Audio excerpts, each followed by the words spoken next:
बिस्मिल्लाहिर्रहमानिर्रहीम। अस्सलाम वालेकुम दोस्तों, नई वीडियो में खुश आमदेद। दोस्तों 18 हिजरी में नई इस्लामी सल्तनत को दो बड़ी कुदरती आफात का सामना करना पड़ा। 9 माह तक जारी रहने वाला कहते आम और दूसरी बड़ी आफत बैतुल मकदस और रमला के बीच वाक़े अम्वास नामी बस्ती में फूटने वाली ताउन की वबा थी, जिसे उसी निस्बत से ताउन अवमास कहा जाता है। 16 हिजरी के इख्तिताम या फिर 18 हिजरी की इब्तिदा में ये वबा मर्ज अम्वास से शुरू होकर शाम और इराक के पूरे दरमियानी इलाके में फैल गया और 1 माह जारी रहा। एक दफा इस वबा की शिद्दत कम हो गई, लेकिन उसके बाद फिर इसने जोर पकड़ा।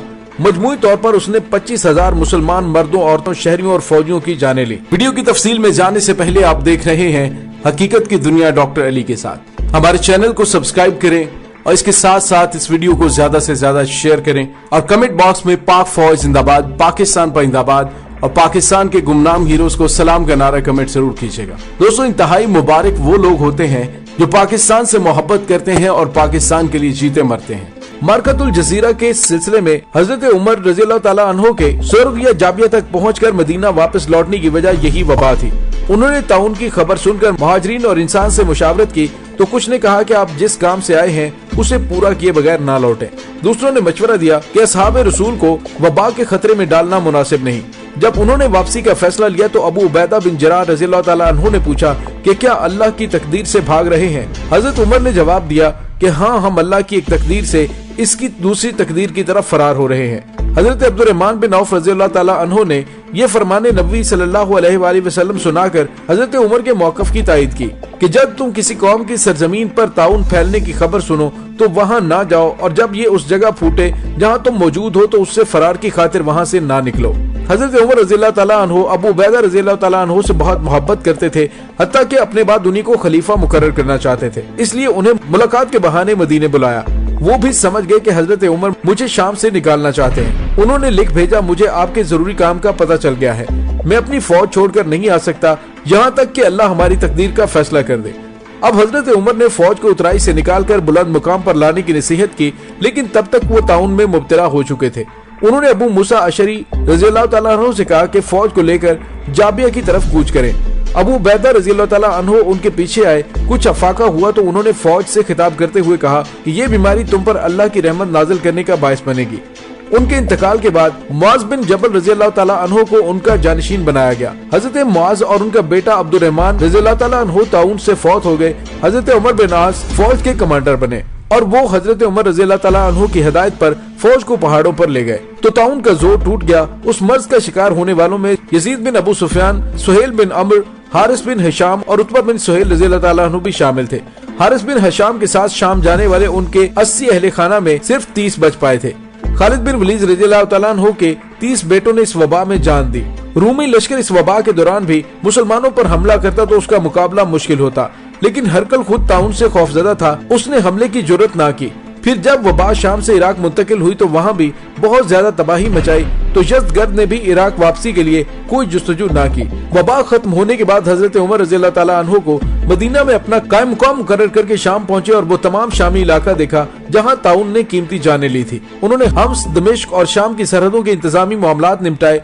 फिर वबा में वफात पाने वालों के मिसाइल मिराज सुझाए, क्योंकि उनकी वजह से कई पेचीदगियां पैदा हो रही थी। ताउन उमूमी फूटने का सही सबब मालूम नहीं, लेकिन मौरखीन कहते हैं कि शाम में मुकीम कुछ मुसलमान शराब पीने लगे थे। शायद जैश इस्लामी अबू उबैदा बिन जराह उनको मना करते तो वो उनकी हिल्लत की तावीलें करते। उन्होंने मदीना में मौजूद असहाब को इकट्ठा करके फैसला लिया। कुरान के अल्फाज है, तो क्या तुम शराब नोशी से बाज आओगे? इसी आयत के पेश नजर सब ने शराब के हराम होने पर इजमा किया। हजरत उमर ने हुक्म भेज दिया कि जो शराब को हलाल समझता है उसे कत्ल कर दिया जाए और जो हराम समझकर पीता है उसे 80 दुर्रे मारे जाएं और फासिक ठहराया जाए। ये हद पहले खलीफा हजरत अबू बकर ने नाफिज नहीं की थी, लेकिन इस फारूकी इजमा के बाद उसे भी हुदूदुल्लाह में शुमार किया जाने लगा। अबू उबैदा बिन जराह ने इस फैसले पर अमल करने के लिए ये बद्दुआ भी की कि अहले शाम तुम्हारी तनबीह के लिए कोई बड़ा हादसा होना चाहिए। तब ताउन फूटा था। अबू उबैदा रज़ियल्लाहु ताला अन्हु बहुत रकीकुल कलब थे, उनसे ये तवक्को नहीं की जा सकती थी कि उन्होंने ऐसी बद्दुआ की हो। फिर चंद मुसलमानों की शराब नोशी की सजा पूरे इस्लामी मुआशरे को देना भी करीने इंसाफ नहीं था। अगर आज हम लोग बहसियत मुसलमान अपना अंदाज देखें तो कोई बुराई हमारी पहुँच से दूर नहीं। और अफसोस का मुकाम यह है कि वबा मुल्क में पहुँच चुकी है, अमवात हो रही है, लोग कोरोना की वजह से तड़प रहे हैं, लेकिन हमारी कौम अभी भी तौबा करने और अल्लाह से रुजू करने की बजाय इस वबा का मजाक उड़ा रही है। यही बनी इसराइल का तरीका था कि अल्लाह पाक के अजाब पर तौबा करने की बजाय ढिठाई से उसका मजाक उड़ाते थे, और हम लोगों का भी यही तरीकाकार है। हुकूमती अहकामात को चुटकियों में उड़ा देते हैं। हजरत उमर फारूक के दौर में ताउन फैला तो मौजूदा अल्फाज में करंटीना के उसूलों पर अमल किया गया और इतनी सख्ती से अमल किया गया कि वबा शाम और इराक से बाहर ना निकल सकी। इसी इसना में हजरत उमर शाम की तरफ रवाना हो चुके थे कि मफ्तूहा ममालिक का नज़्मो नस्क अपने हाथ से दुरुस्त फरमाए। तबूक के करीब पहुंचे तो वबा की इत्तला मिली। उसी उसूल के तहत आगे जाने के बजाय वापस चले गए। 25,000 मुसलमान ताउन की नजर हुए, जिनमें हजरत अबू उबैदा जैसे जलीलुल कद्र सहाबा भी शामिल थे। क्या उन हजरात से ज्यादा भी कोई सच्चा और ईमान वाला था, और क्या उनकी ईमानी ताकत कम थी कि ताउन ने उन्हें शहीद कर दिया? जो लोग कहते हैं कि मुसाफा सुन्नत है वो दुरुस्त कहते हैं, लेकिन उनका ये कहना गलत है कि नुकसान के अंदेशे के बावजूद मुसाफा करना सुन्नत है, बल्कि यहाँ मुसाफा ना करना सुन्नत है।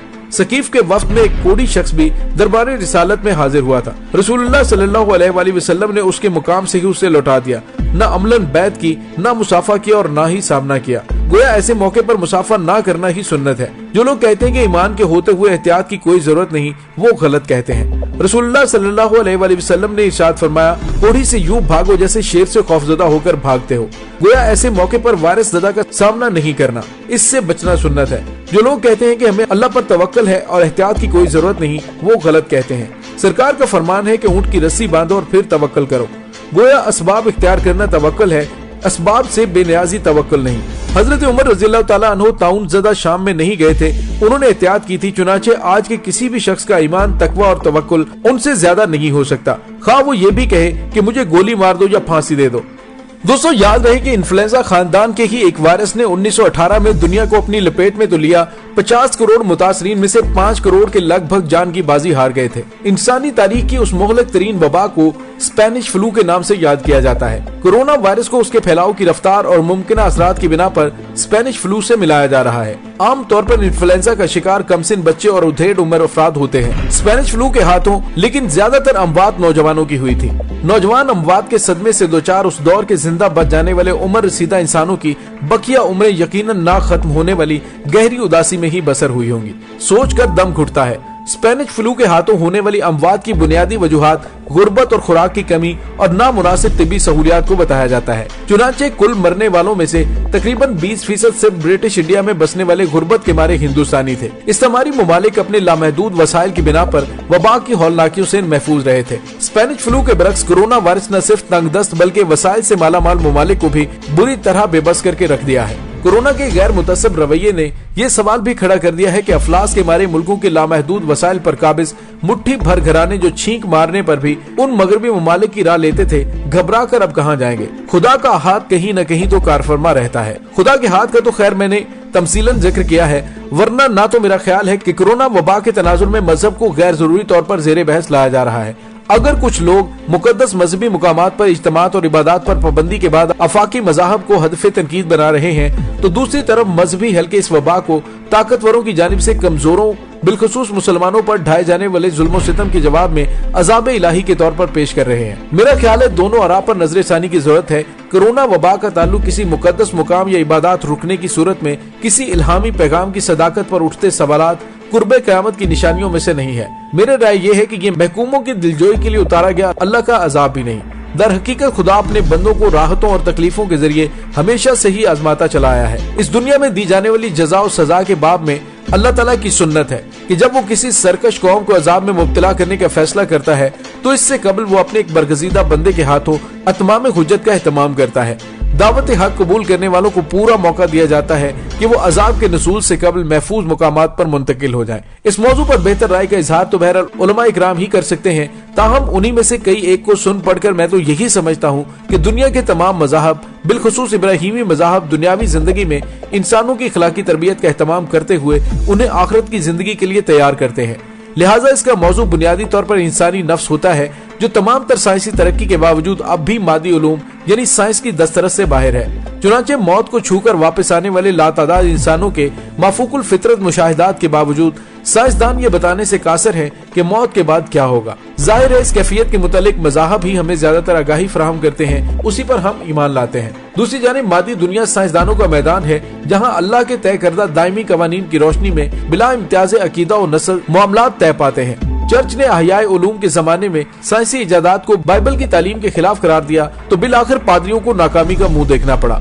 महल की छत पोप पर आन गिरी तो कि उनको इदराक हुआ कि ये तौहीन कलीसा नहीं बल्कि कशिश शकल का किया धरा है। इसके बरक्स कुरान अपने मुखातिबीन को ये बताने की बजाय कि दुनिया चपटी है या गोल, उनसे बार बार सवाल करता है कि तुम कायनात और इसके असरार पर तदब्बुर क्यों नहीं करते। साइंसी जुज़ियात से बालातर रहते हुए कुफार और मुशरिकीन के लिए इत्माम हुज्जत मुसलमानों के लिए अंदाज़ो बशारत और तज़किया नफ्स जैसे मज़ामीन तक खुद को महदूद रखता है। कुरान की तालीमात और अहकामात बुनियादी तौर पर दो अबवाज यानी ईमानियात और इखलाकियात का अहाता करते हैं। महज ईमानियात नहीं बल्कि आला इखलाकियात और कायनात की मादी तस्खीर ही वो अफाकी उसूल और मुबादियात हैं कि कौमों को अपनी जमीन पर हाकमियत अता करने के लिए खालिक कायनात ने तय कर रखे हैं। उन्हीं को अल्लाह की सुन्नत कहा जाता है। बदकिस्मती से मुसलमानों की तमाम तर तवज्जो ईमानियात से मुतल्लिक फलसफियाना मुशगाफियों और तफरीकाना मुबाहस पर यूं मरकूज रही कि आला इखलाकी और साइंसी तदब्बुर के बावजूद कुरान मजीद का पैगाम कहीं पसे पुश चला गया है। मुसीबत के लम्हात में 20 रुपए का मास्क 100 रुपए और 80 रुपए का सैनिटाइजर 300 रुपए में बेचने वाले जब हर तरह के वजीफों के बावजूद कोरोना के इलाज की दरियाफ्तों के लिए अमेरिका, यूरोप और चीन से ही उम्मीदें वाबस्ता किए नजर आते हैं तो ये किसी एक मजहब की ईमानियात का मुकदमा नहीं बल्कि कौमों की इखलाकी और मादी बर्तरी का मामला है। ये अल्लाह की सुन्नत का मामला है। अल्लाह अपनी सुन्नत तब्दील नहीं करता, लेकिन इसके बावजूद ऐसा भी नहीं कि खुदा ने दुनियावी मामलात से खुद को यकसर लाताल्लुक कर लिया हो।